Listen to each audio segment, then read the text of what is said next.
қалалар қазіргі таңда 43 мың түрі белгіленген. Олар 6 класста жіктеледі. Дөңгелек ауыздылар, балықтар, қосмекенділер, бауырымен жорғалаушылар және құстар мен сүтқоректілер класы. Қандай да бір түрі жәндік болмасын, қай-қайсысы да болса да өз тіршілігіне даму сатыларымен өтіп жетіліп отырады. Омыртқасы жануарлардың кластағы жіктелу олардың ерекшеліктеріне байланысты болса да, сол ерекшеліктердің қатарында олардың дамуы да елеулі орын алады. Омыртқасыздар омыртқа жотасы жоқ жәндіктер тобы. Омыртқасыз жануарлар басқа организмдермен қоректену арқылы тіршілік етеді. Олардың жасушасы қатты қабықпен қоршалмаған, жыныстық жолмен өрбейді. Омыртқасыз түрі өте көбейген. Есте сақта, жануарлар омыртқалы және омыртқасыз болып бөлінеді. Балықтар, бауырымен жорғалаушылар, қосмекенділер, сүтқоректілер және құстар омыртқалы жануарлар болып табылады. Бунақденелер, құрттар, ұлулар, өрмекшілер және кейбір теңіз жануарлары омыртқасыз болып бөлінеді екен. Жануарлар қайда тіршілік етеді? Жануарлар өсімдіктер сияқты жер шарының барлық аймағында тіршілік етеді. Олардың басым көбі орманда мекен етеді. Орманға джунгли, тайга және басқалар жатады. Орманның орналасқан жеріне байланысты оны аю, бұлан, жалқауын, маймыл мекендеуі мүмкін. Тау жер бетінің биік бөлігі. Тауды ілбіс, арқар, қыран мекендейді. Су қоймаларға мұхит, теңіз, өзен, бұлақ, тоған мен көл жатады.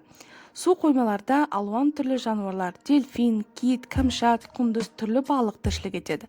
Арыстан, антилопа, дуадақ пен түрлі бунақденелер ашық кеңістікте тіршілік етуі бейімделген. Ашық кеңістіктер бұл дала, шалғын, шөлейт саванналар. Онда ағаш, бұта сирек кездесіп, шөптесін өсімдіктер өсуі, керік, қосаяқ, қара құйрықтар қолайлы жағдай туғызады. Тастақты шөлдерде жылан, ал мұзды аймақтарда ақ түлкі, арктикалық қасқыр, солтүстік бұғысы мекендейді. Жануарлар мұхит түбінде де тіршілік ете алады. Онда денесі жарық шығаратын балықтар мекендейді. Жарқырауық шамдары оларға бір-бірін тану мен жемтігін өзіне тарту үшін қажет екен. Есімізге сақтаймыз балалар, мекендейтін жеріне қарай жануарлардың орман, тау, су қойма, ашық кеңістік, шөлейт, дала, саванна жануарлары болып бөлінеді екен. Жануарлар тіршілік ортасын қалай анықтайды? Ашық кеңістік қарақұйрық, киік, арыстан, ақ түлкі сияқты жануарлар мекендейді. Олар жемтігін қуып жету не жауынан қашу үшін тез жүгіруге бейімделген.